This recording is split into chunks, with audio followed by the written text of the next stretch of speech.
Hi friends, welcome back to my channel ఆట అదిరింది. Hi friends, అందరూ ఎలా ఉన్నారు? బాగున్నారా? నా వెనక ఏముందో చూస్తున్నారా? పెద్ద లాంచీ ఉందండి. ఏదో గోదావరి జిల్లాలో ఉన్నది కాదు, మన విజయవాడ పక్కనే ఉంది. ఇది విజయవాడకి సమీపంలో ఉన్న ఫెర్రీలో ఉంటుందండి.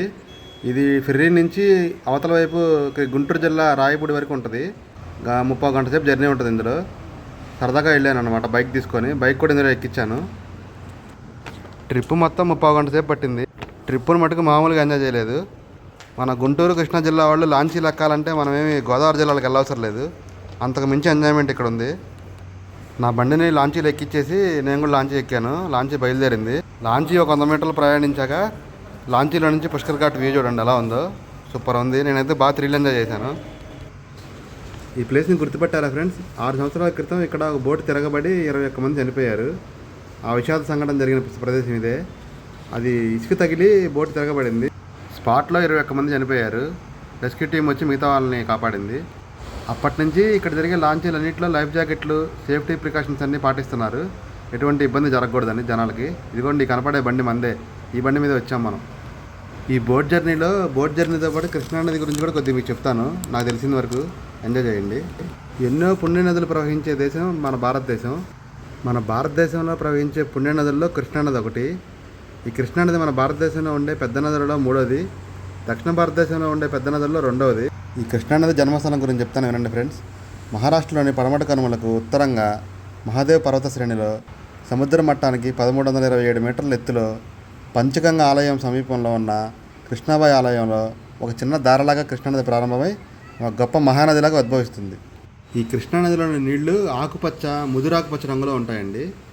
ఈ కృష్ణానది తన ప్రయాణం మొత్తంలో అనేక ఉపనదులను కలుపుకుంటుంది. ఈ కృష్ణానది తన చివరి వరకు సాగే ఈ ప్రయాణంలో 29 ఉపనదులను తనలో కలుపుకొని మహానదిలాగా ఉద్భవిస్తుంది. ఈ కృష్ణానది మహారాష్ట్రలో ప్రారంభమై కర్ణాటక, తెలంగాణ మీదుగా ఆంధ్రప్రదేశ్కి చేరుకుంటుంది. ఈ కృష్ణానది 4 రాష్ట్రాలను సస్యశామనం చేస్తూ సుమారు 1400 కిలోమీటర్లు ప్రయాణించి కృష్ణా జిల్లా దివిసీమ ప్రాంతంలో 2 పాయలుగా విడిపోయి, అందులో ఒకటి దివిసీమ ప్రాంతంలోని పాలకాయ తిప్ప వద్ద అనే గ్రామం దగ్గర హంసల్దీవ్ అనే ప్రాంతంలో బంగాళాఖాతం కలుస్తుంది. రెండో పాయ దివిసీమలోని నాగాయలంక మీదుగా సముద్రంలోకి ప్రవేశిస్తుంది. ఇవ్వండి ఫ్రెండ్స్, ఈ లాంచీలో డ్రైవర్ క్యాబిన్ ఇలా ఉంటుంది. స్టీరింగ్ తిప్పుతూ ఉన్నాడు స్లోగా. మొదటగా ఈ కృష్ణానది మహాబలేశ్వరం నుండి 135 కిలోమీటర్లు ప్రయాణించి వైనా నదిని తనలో కలుపుకుంటుంది. తర్వాత వర్ణ, పంచగంగ, దూద్గంగా నదులను తనలో కలుపుకుంటూ మహారాష్ట్రలో 306 కిలోమీటర్లు ప్రయాణించి కర్ణాటక రాష్ట్రంలో బెల్గాం జిల్లా వద్ద కర్ణాటక రాష్ట్రంలోకి ప్రవేశిస్తుంది. కృష్ణానది పడమటి కనుమలను దాటి సుమారుగా 500 కిలోమీటర్లు ప్రయాణించి కర్ణాటక రాష్ట్రంలో కటప్రభ, మలప్రభ నదులను తనలో కలుపుకుంటుంది. సెల్ ఫోన్ మాట్లాడుతూ డ్రైవింగ్ చేయడం మనమే కదండి. ఇక్కడ ఈ లాంచీ డ్రైవర్ గారు కూడా అదే పని చేస్తున్నారు. బాబాయ్ గారు సెల్ ఫోన్ మాట్లాడుతూ డ్రైవింగ్ చేయకూడదని చెప్పాను. ఆయన సరదాగా నవ్వుకున్నాడు. చాలాసేపు అయితే క్యాబిన్లో కూడా కూర్చున్నాను. చాలా ఎంజాయ్గా అనిపించింది. కనీసం 30 గంట సేపు ఉన్నాను ఇక్కడ. ఈ డ్రైవర్ గారు వెనకమాల ఆరెంజ్ కలర్లో కనిపిస్తున్నాయి కదండి, అవన్నీ లైఫ్ జాకెట్లు. డ్రైవర్ గారి క్యాబిన్ వ్యూ చూసాం కదా, లాంచీ వ్యూ చూద్దాం. లోపల ఎలా ఉందో చూద్దామండి. చక్కగా కూర్చోడానికి సిట్టింగ్ అంతా ఉంది. ఒక వాటర్ క్యాన్ పెట్టారు. ఆ బ్యాక్ సైడ్ వచ్చేసి వెహికల్స్ పెట్టి పార్కింగ్ చేసుకోవచ్చు. ఫ్యామిలీతో కూడా చక్కగా ఎంజాయ్ చేసుకోవచ్చు. ఇదిగోండి లాంచీ పైన ఇలా ఉంటుంది అన్నమాట. ఈ కృష్ణానది కర్ణాటకలో 482 కిలోమీటర్లు ప్రయాణించి రాయచూరు జిల్లా దేవర సుగోత్ అనే గ్రామం దాటి కర్ణాటకను వదిలి తెలంగాణ రాష్ట్రంలోని మహబూబ్ నగర్ జిల్లాలో ఆలంపూర్ దగ్గర అతిపెద్ద ఉపనది అయిన తుంగభద్ర నదిని తనలో కలుపుకుంటుంది. తెలంగాణ రాష్ట్రంలోని భీమా నదిని తనలో కలుపుకొని ఆంధ్రప్రదేశ్లోనికి కృష్ణానది ప్రవేశిస్తుంది. ఆ తర్వాత కొద్ది దూరంలోనే ఉన్న నల్లమల కొండల మధ్య అతి లోతైన లోయల్లోనికి కృష్ణానది ప్రవేశిస్తుంది. ఇక్కడ దిండి, మూసి, ఆలేరు, మున్నేరు వంటి ఉపనదులను కలుపుకుంటూ విజయవాడ వద్ద 1188 మీటర్ల వెడల్పుతో కృష్ణానది తన విశ్వరూపాన్ని చూపిస్తుంది ఫ్రెండ్స్.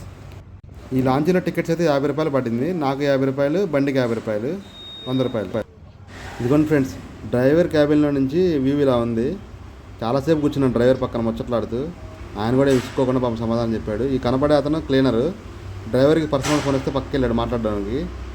ఈ లాంచీ డ్రైవర్ గారిని అడిగాను, బాబాయ్ గారు మీకు ఎన్ని సంవత్సరాల ఎక్స్పీరియన్స్ అని అడిగాను.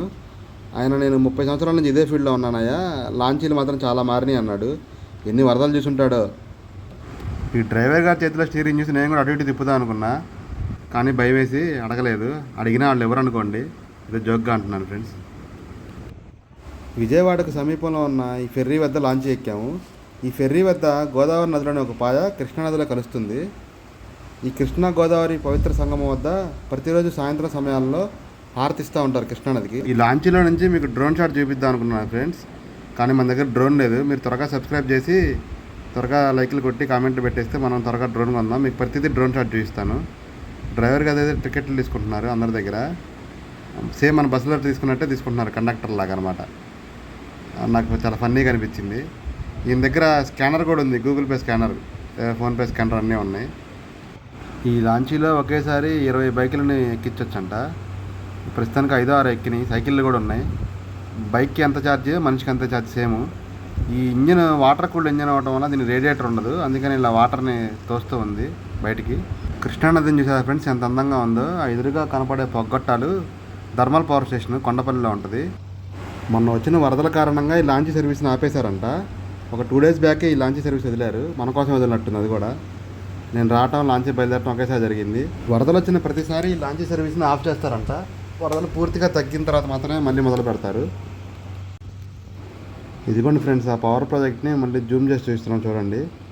దూరం నుంచి అయితే చాలా బాగా కనిపిస్తుంది, దగ్గర నుంచి ఇంత వ్యూ బాగుండదు, దూరం నుంచి కాబట్టి చాలా మొత్తం కనిపిస్తుంది. ఇది చాలా పెద్ద పవర్ ప్రాజెక్టు. ఈ లాంచీలో నుంచి చూస్తుంటే లాంచీ ఎంత స్పీడ్ వెళ్తుంటే అర్థం కాలేదు, అందుకని ఆ పేపర్ నోట్ ఇసిరేసాను లాంచీ ఎంత స్పీడ్ వెళ్తుందో చూద్దామని. ఇది వాటర్ కంటే కూడా గాలికి ముందుకెళ్ళిపోయింది పేపర్, నాకు అర్థం కాలేదు స్పీడ్ ఎంత స్పీడ్ వెళ్తుందో. చిన్న ట్రైల్ వేసాను అనమాట, అర్థం కాలే. కాకపోతే మనకి ఈ లాంచీ వెళ్ళే టైము సాయంత్రం టైము, ఈ సన్సెట్ టైంలో సూర్యకిరణాలు నది మీద పడి అసలు ఆ వ్యూ చూడడానికి మామూలుగా లేదనమాట, అంత అందంగా ఉంది. మీకు కూడా చూపిస్తాను వ్యూ చూడండి ఫ్రెండ్స్. ఆ కనపడే బిల్డింగ్లు ఉన్నాయి కదా ఫ్రెండ్స్, అవి మన అమరావతి రాజధాని క్యాపిటల్లోని బిల్డింగ్స్. అవన్నీ చాలా దగ్గరికి, క్యాపిటల్ పక్కనే అనమాట ఈ లాంచ్ సర్వీస్ కూడా. అదిగోండి ఫ్రెండ్స్, ఆ సూర్యకిరణాలు చూడండి ఎలా పడుతున్నాయో. మన లాంచీకి ఎదురుగా ఇంకో లాంచీ బోట్ వస్తుంది అటు నుంచి, అవతల వైపు నుంచి ఫెర్రీకి వెళ్తుంది. ఈ రెండు ఇక్కడ కలిసినాయి అనమాట. ఇటు నుంచి ఒకటి బయలుదేరినప్పుడు అది సేమ్ అదే టైంకి అటు నుంచి కూడా ఒకటి బయలుదేరుతుందంట. ఈ లాంచీ టైమింగ్స్ వచ్చేసి పొద్దున్న 8:30కి స్టార్ట్ అవుతుందంట. 8:30, 9:30, 10:30, 11:30, 12:30 లంచ్ టైం మధ్యలో, మళ్ళీ 2:00, 3:00, 4:00, 5:00, 6:00. మొత్తం మీద 10 ట్రిప్పులు అయితే వేస్తారు. ఇటు 10 ట్రిప్పులు, అది 10 ట్రిప్పులు పడతాయి. నేనైతే మామూలు ఫీల్ అవ్వాలా, అసలు సూపర్గా ఎంజాయ్ చేశాను అనమాట.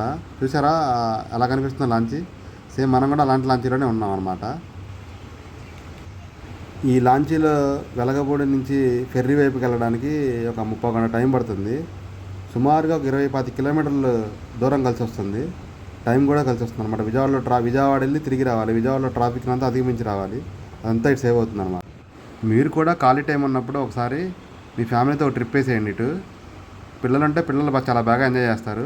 మీ పిల్లల్ని తీసుకెళ్లే పని అయితే పిల్లల చేతులు అసలు వదిలిపెట్టద్దు, ఎందుకంటే చూస్తున్నారు కదా, జాగ్రత్తగా ఉండాలి. ఇక్కడ సిట్టింగ్ అయితే మామూలుగా లేదు. ఎందుకంటే ఎదురుగా సన్సెట్ కనిపిస్తుంది. ఈ సన్సెట్ని అయితే చాలా బాగా ఎంజాయ్ చేశాను నేను. ఎంత అంటే అంత, అసలు 100 కోట్లు ఇచ్చినా అంత న్యాచురల్గా ఎంజాయ్ చేయలేము, అంత ఎంజాయ్మెంట్ అనమాట చూడడానికి. ఇప్పుడు ఓన్లీ ఇక్కడ నుంచి ఓన్లీ సన్సెట్ విజువల్సే వస్తాయి చూడండి ఫ్రెండ్స్.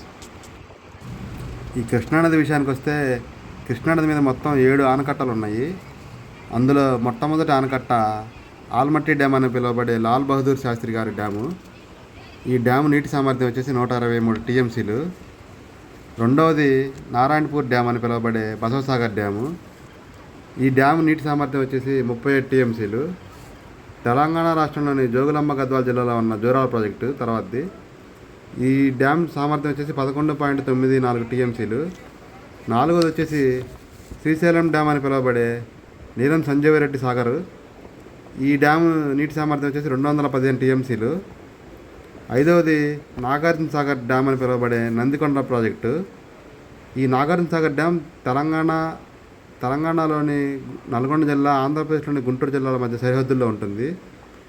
ఈ డ్యామ్ సామర్థ్యం వచ్చేసి 312 TMCలు.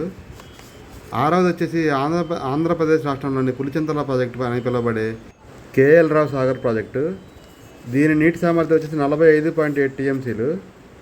ఏడవది వచ్చేసి మీ అందరికీ తెలుసు, ఆంధ్రప్రదేశ్ విజయవాడలో ఉన్న ప్రకాశం బ్యారేజీ. దీని నీటి సామర్థ్యం వచ్చేసి 3 TMCలు.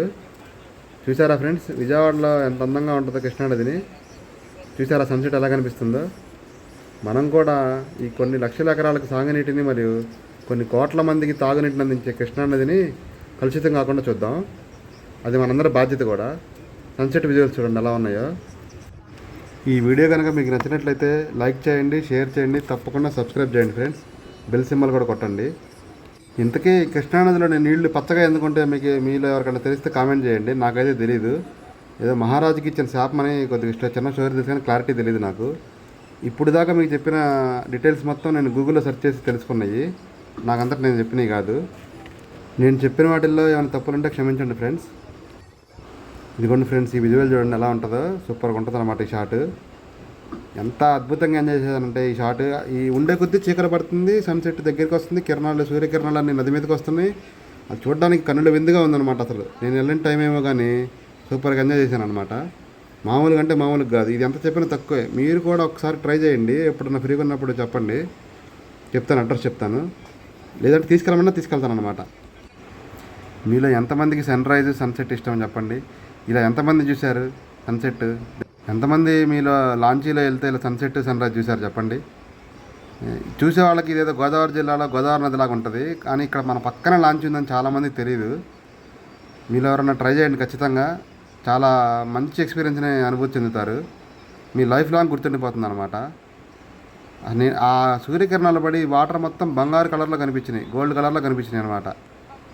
మామూలుగా మంత్రముగ్ధుని అవుతారు అంటారు చూసారా, అలా మంత్రముగ్ధున్నాయి అనమాట. అదిగోండి, మొన్న వరదలకి అంతా కోసుకుపోయింది మట్టి.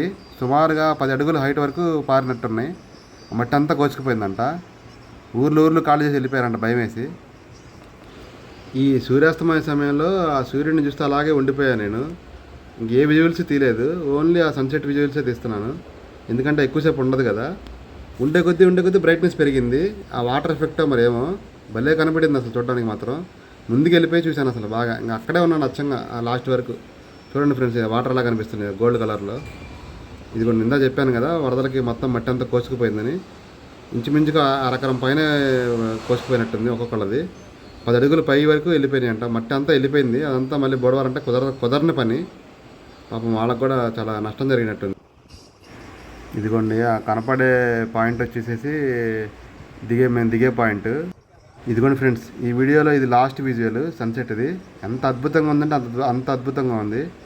₹1 కాదు, 100 కోట్లు ఇచ్చినా ఇలాంటి అనుభూతి చెందలేము మనం. అంత అద్భుతంగా ఉంది, కన్నుల విందుగా ఉంది. దగ్గరకైతే వచ్చేసాము. మేము వచ్చే టైంలో వినాయకుని విగ్రహం నిమజ్జనం జరుగుతుంది. అప్పుడే తీసుకొచ్చారు, బాణసంచాలన్నీ కాలుస్తున్నారు. చాలా బాగా జరుగుతున్నారు హడావుడిగా అంతా. ఇదిగోండి, వరదలకి చూసారా ఎంత పెద్ద ఎత్తున వరదలు వచ్చినాయో, అంతవరకు వాటర్ వచ్చినాయి అనమాట, కనపడే అంతవరకు. ఇక్కడ ఎదురుగా వాటర్ ట్యాంక్ ఉంది చూసారా, ఆ వాటర్ ట్యాంక్ కూడా మునిగిపోయిందంట. అంత వరద వచ్చింది. ఈ వాటర్ ట్యాంక్, ఈ మెట్లు మొత్తం మునిగిపోయినాయి అంట. మెట్లు నిండా ఇసుకే ఉంది కనపడినంత దూరం. ఈ వీడియో మీ అందరికీ ఖచ్చితంగా నచ్చిందని అనుకుంటున్నాను ఫ్రెండ్స్. ఇక్కడ 2 చిన్న బోట్లకి ఆ వినాయకుడి విగ్రహాన్ని కట్టి తాళ్లతో లాగుతున్నారు, అంటే కొద్ది దూరం తీసుకెళ్ళడానికి. చూడండి లైవ్లో వినాయకుడి విగ్రహం ఎలా నిమజ్జనం జరుగుతుందో. ఫాస్ట్గా స్టార్ట్ చేసేసి ఇంజన్లు 2 ఫాస్ట్గా మూవ్ చేయాలని వాళ్ళ ప్లాను. చూడండి ఏం జరుగుతుందో. స్టార్ట్ అయినాయి 2 ఇంజన్లు. ఇంకా ఫాస్ట్గా ఎక్సలేటర్ ఇచ్చేసి నీళ్ళల్లో పెడితే ఆ 2 బోట్లు ఫాస్ట్గా వెళ్ళిపోతాయి. ఆ 2 తాళ్లతో కట్టారు. ఇది కొంచెం చూడండి, బొమ్మ వినాయకుడి విగ్రహం పడిపోయింది, నిమజ్జనం అయింది. కాదు, వీళ్ళు ఫాస్ట్గా లాగించే టైంకి ఏమైందంటే ఆ బొమ్మ మధ్యలో కట్ అయిందనమాట. వీళ్ళు ఫాస్ట్గా లాగించకుండా స్లోగా లాగించాలి, కానీ కుదరలేదు. వాళ్ళు ఉన్న దగ్గరే మన లాంచీ వచ్చి సాగిద్ది. ఈ నిమజ్జనం కోసం మా లాంచీని కూడా ఒక 5 నిమిషాలు పక్కన పెట్టారు. చూసారా ఫ్రెండ్స్, సూర్యుడు ఎంత బాగా కనిపిస్తున్నాడు బ్రైట్గా. ఈ కనపడే వాటర్ ట్యాంక్ పైనుంచి పారినాయి అంట నీళ్లు మొన్న వరదకి. ఏ రేంజ్లో వరద వచ్చిందో ఊహించుకోండి. అవన్నీ మునిగిపోయినాయి అంట. ఆ మెట్లు అన్నీ, ఆ పైన గుడి ఉంది, ఆ గుడి కూడా మునిగిపోయిందంట. అంతే ఫ్రెండ్స్, వచ్చేసాను దగ్గరికి. ఇంకొక 2 నిమిషాలు దిగేస్తాను. ఆ ట్రాక్టర్లో తీసుకొచ్చారు వినాయకుడి విగ్రహాన్ని. వీళ్ళందరూ నెక్స్ట్ లాంచ్ సర్వీస్ కోసం వెయిటింగ్. లాంచ్ అయితే వచ్చేసింది, ఒక్కొక్కరు దిగేస్తున్నారు. ఈ స్తంభానికి కట్టేశారు. నాకైతే అసలు దిగబుద్ధి కాలేదు. ఆ వాటర్, ఆ సన్సెట్ అన్నీ చూస్తా, కానీ తప్పదు కదా వెళ్ళాల్సింది. అందుకే ఇంకా ఒక్కొక్కళ్ళు ఎక్కుతున్నారు మళ్ళీ కొత్త అటు వెళ్ళడానికి. నా బైక్ అడ్డం వచ్చేసింది అక్కడ. నా బైక్ తీస్తే కానీ మిగతా బైక్లు తీయడానికి లేదు. నేనే బయట వీడియోలు తీసుకుంటూ కూర్చున్నాను. అందరు ఆగిపోయారు నా వల్ల. నేను కూడా దిగేశాను. ఈ వీడియో కనుక మీకు నచ్చినట్లయితే లైక్ చేయండి, షేర్ చేయండి, సబ్స్క్రైబ్ చేయండి ఫ్రెండ్స్.